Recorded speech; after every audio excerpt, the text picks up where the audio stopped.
Y nos vamos poniendo en tema, en actualidad, de lo que está pasando. Y uno de los temas que hay que hablar, que hay que aprender a conocer, es sobre las cuestiones de defensa.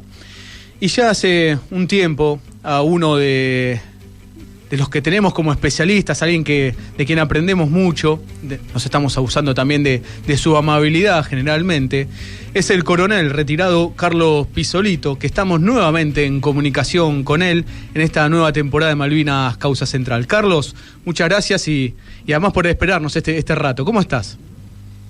¿Qué tal? Buenas tardes, Juan. Saludos a vos y a toda tu radio audiencia ahí de Radiográfica. Para mí es un placer. Muchísimas gracias.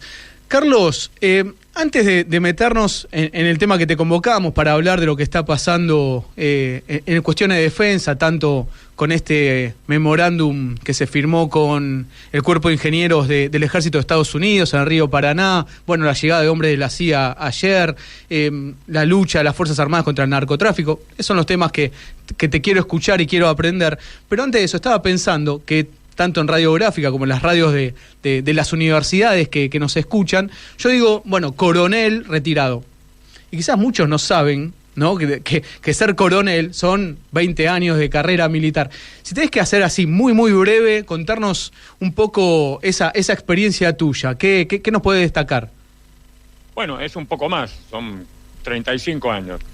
Yo siendo muy joven, estaba cursando mi primer año de abogacía y de ciencias políticas en la Universidad Nacional de Cuyo, acá en Mendoza. Me decepcioné, no me gustó, decidí ingresar al colegio militar, que se encuentra ahí en la ciudad de El Palomar, La Matanza. Después de 4 años egresé de subteniente y fui destinado al Regimiento de Infantería de Montaña 16, sito en la localidad de Uspallata, Mendoza. Bueno, y de ahí tuve 20 destinos más, hasta unos 10 años atrás que me retiré, pero en forma resumida estuve en 4 países viviendo, en 8 provincias y más o menos en 15, 20 localidades en total. Nunca estuve más de 2 años en un solo lugar, para que vos tengas una idea. 35 años de carrera para llegar a coronel y además varios cursos, entre ellos el comando. ¿Habías realizado vos, Carlos? Sí, yo uno de los primeros cursos que realicé siendo subteniente fue el curso de comandos, lo que me permitió estar destinado en la Escuela de Infantería y después realizar cursos de paracaidismo, otros cursos asociados de infantería mecanizada, de montaña, pero el curso obviamente que más me costó y el cual yo más me siento vinculado a su espíritu es el curso de comando. Para el que no conoce, estamos hablando de lo más entrenado de las fuerzas, de todas las fuerzas tienen fuerzas especiales. Bueno, en el ejército es justamente los comandos, y además de una gran participación en 1982. Carlos, recuerdo, quien habla es el coronel retirado Carlos Pisolito. La Autoridad General de Puertos firmó un memorándum de entendimiento que habilita la llegada del Cuerpo de Ingenieros del Ejército estadounidense justamente en el Río de la Plata, y en el Río Paraná. ¿Qué información tenés? ¿Cómo lo ves vos esto?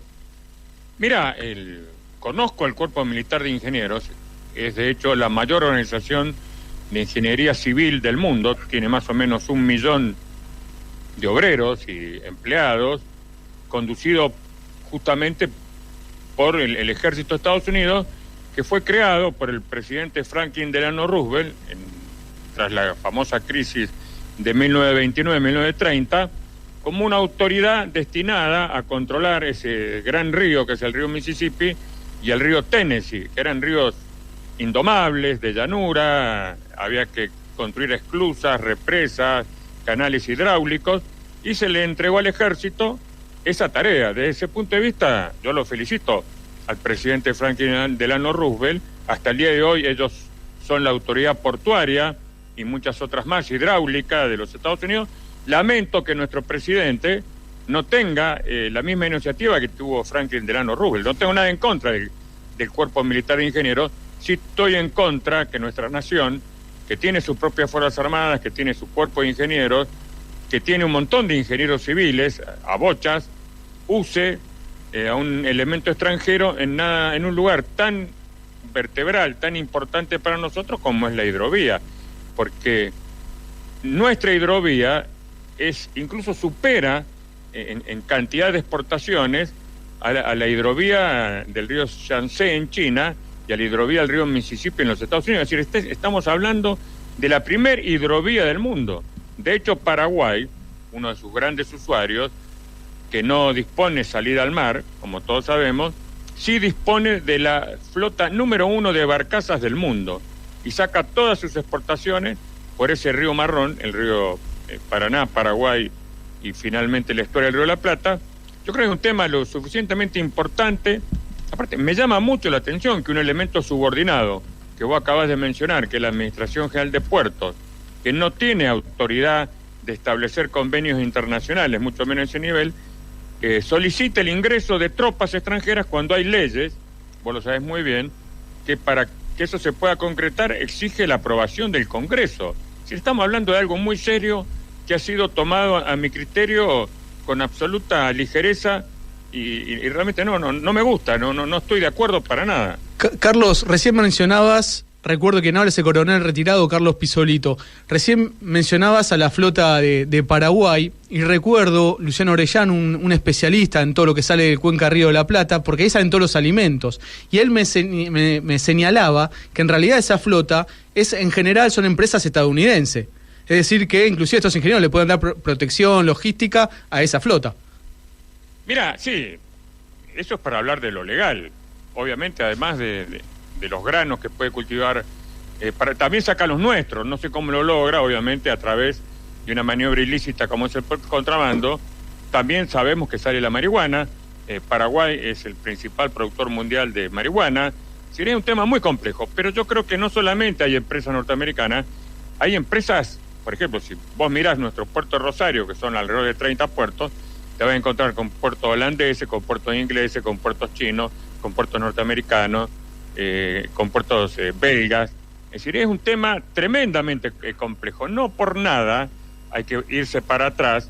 Se da la famosa batalla de Caseros, cuando el caudillo entrerriano, Justo José de Urquiza, traicionando los principios de nuestra nacionalidad y con el apoyo del Imperio del Brasil, derrota a Juan Manuel de Rosas en esa batalla justamente por esto, porque él quería, igual que los ingleses, igual que los lusitanos, que esos ríos, que eran tremendos, sí, siempre lo fueron, así los creó Dios, quedaran abiertos a la navegación. Lamentablemente nuestra Constitución Liberal de 1853 va a consagrar el principio de la libre navegabilidad de nuestros ríos, lo cual me parece un absurdo. Yo me pregunto, yo me voy a ir con un buque, ¿puedo remontar el río Mississippi?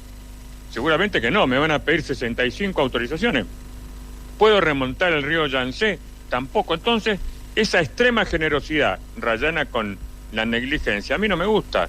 Es decir, yo creo que otro de los peligros, aparte de estos que vos mencionás, la hidrovía, no nos olvidemos que en 1990, años más, años menos, el presidente Menem privatiza los puertos. Por eso que hoy tenemos en Rosario, esto que yo te digo, 30, 35 compañías extranjeras, y los argentinos la vemos, la ñata contra el vidrio, ¿viste? La vemos pasar. Y ahí no solamente sale la primera exportación argentina, nuestro principal ingreso en dólares o en moneda fuerte, salen también cuestiones de contrabando, sale la droga, tráfico de personas. Es decir, estamos hablando probablemente del problema más importante que tiene la Argentina.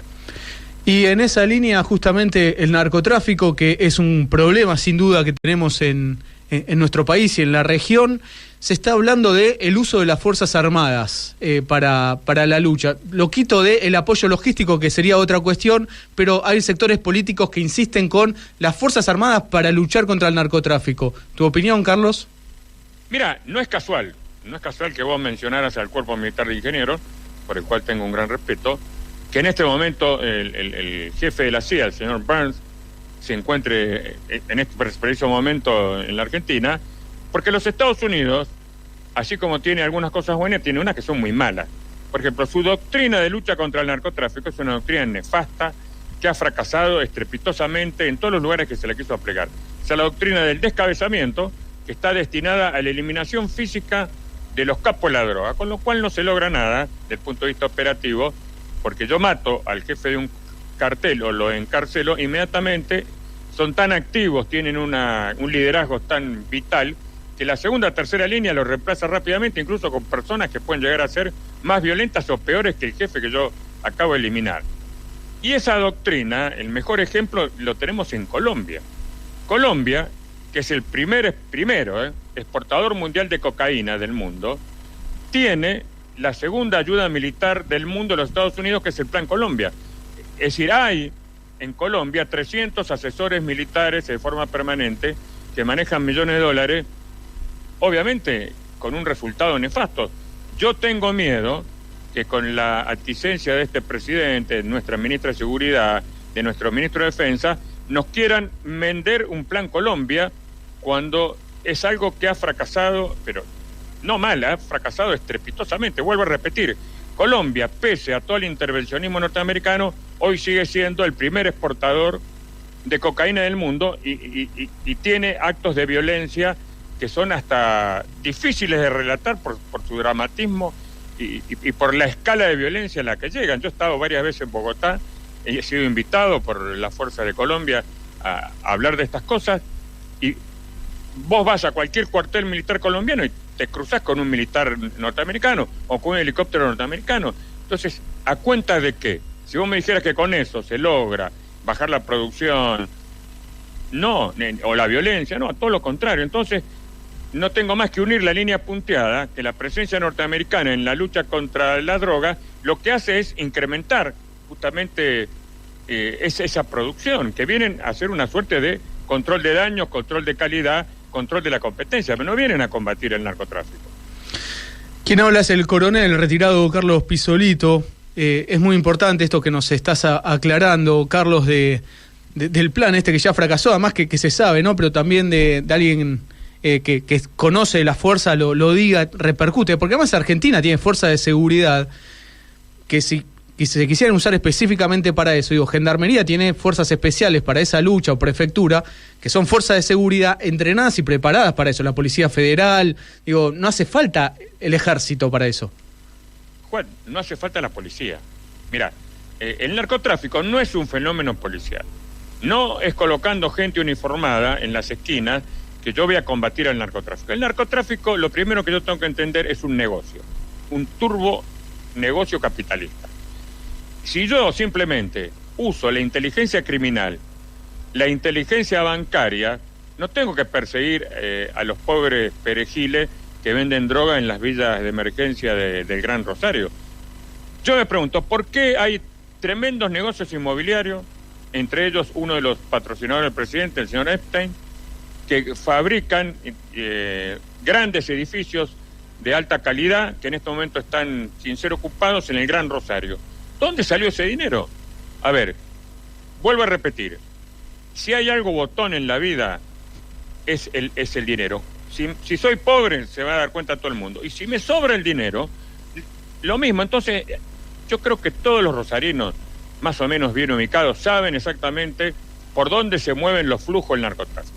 ¿Quién era un perejil hace 2 años y hoy maneja un Mercedes-Benz y un BMW?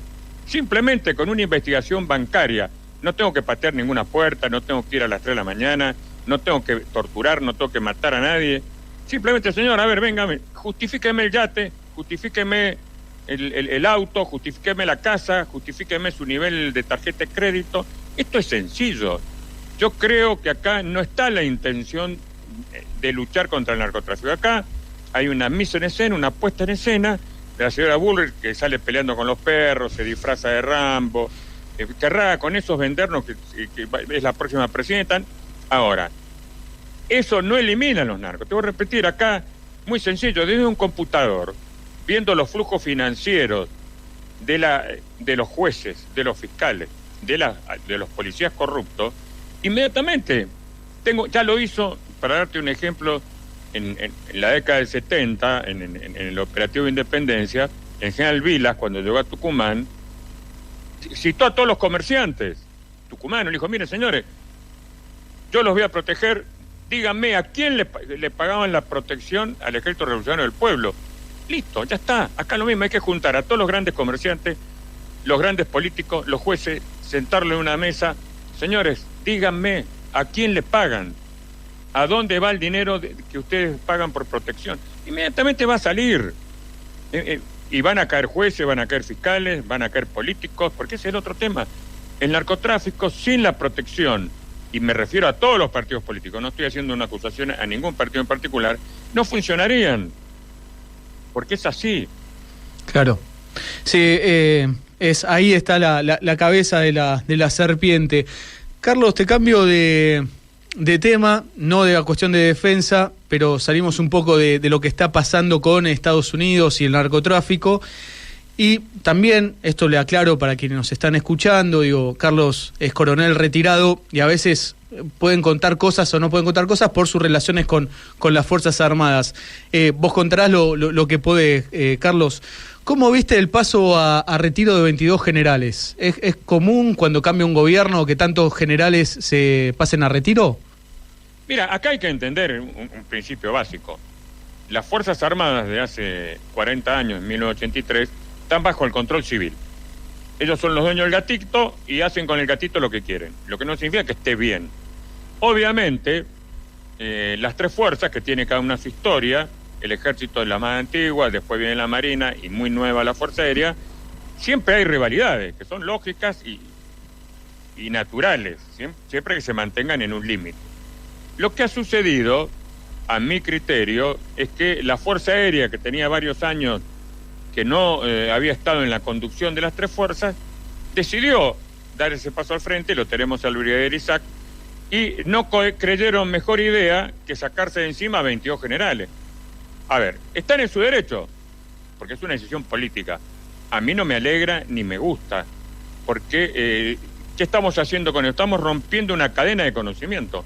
Es decir, así como formar un coronel son 35 años, formar un general son 40, 45 años. Entonces, son personas que para ocupar determinados puestos tienen que haber hecho un cursus honorum, es decir, tienen que haber hecho los deberes. Yo no puedo, pasar de primero a quinto año en una facultad. Tengo que haber ido rindiendo materias, presentando prácticos, tesis, asistido a seminarios. Bueno, acá lo mismo.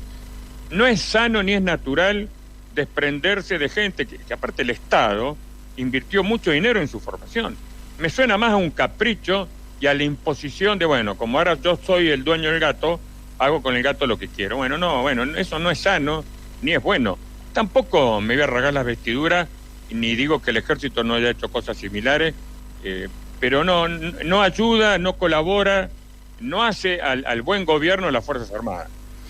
Y en esa línea, a quien reemplazó Isaac fue al teniente general Paleo, que yo por lo que venía siguiendo y de mi poco conocimiento, fue un buen jefe de Estado Mayor Conjunto.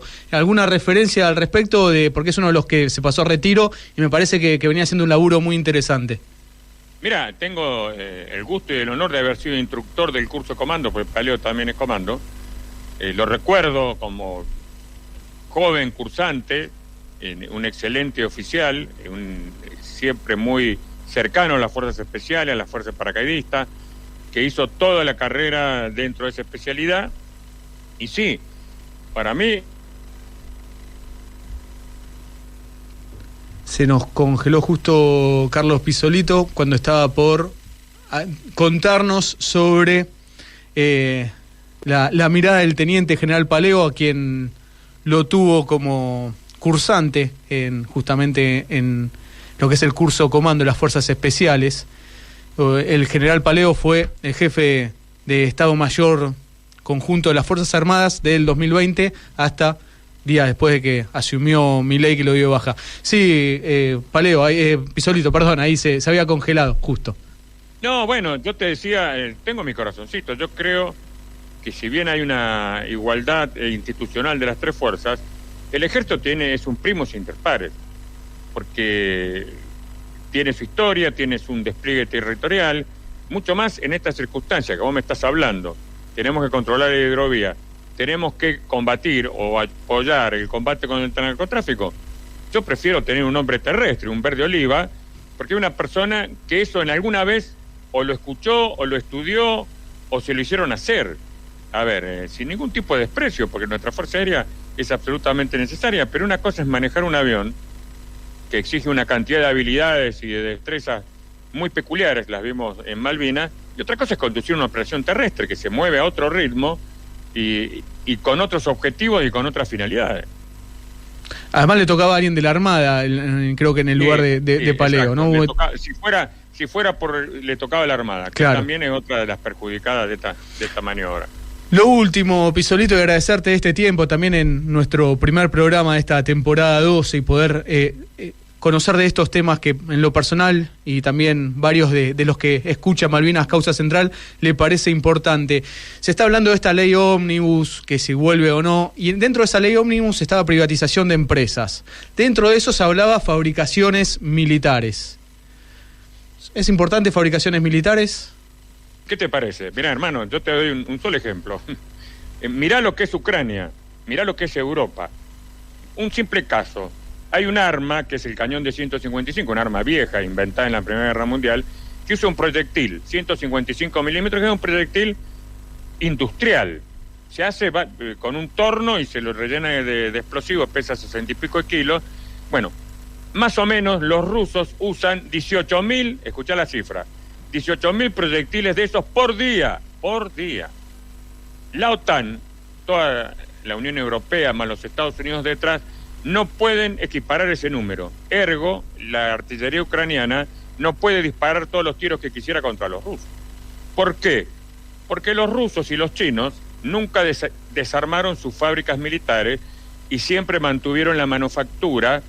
Porque acá tuvimos un ministro de Defensa, Oscar Aguad, que decía, no, ¿para qué quiero tanques si ahora tengo dron? Bueno, señor ministro, son dos cosas totalmente... Usted necesita dron, no lo va a manejar, pero también necesita tanques, porque no es que el dron o la computadora o la inteligencia artificial o el robot va a reemplazar al infante o va a reemplazar al tanque. No, lo podrá complementar. Entonces, la Argentina, que supo tener un gran complejo de fabricaciones militares, lo tiene que volver a tener y fabricar lo que se puede fabricar, empezando por la munición, vehículos sencillos, tanques, fragatas, aviones. Después lo que no nos dé el cuero, que va a haber cosas que por su sofisticación, no, bueno, eso habrá que comprarlo afuera, pero yo no puedo, por ejemplo, hoy comprar munición, cuando la Argentina fabrica munición de hace 100 años. Es decir, eso hay que retomarlo y hay que hacerlo. Lamentablemente este gobierno, que viene con la hoja de Excel, dice, no, esto es pérdida. No es, señora, además te puede hacer un excelente negocio. Si hoy tuviéramos nosotros una fábrica de 155 milímetros, le estaríamos vendiendo o a los rusos o a los ucranianos, porque es un producto que está en tremenda demanda. Es decir, acá no hay que ser tonto. No, la ideología no puede matar a la estrategia.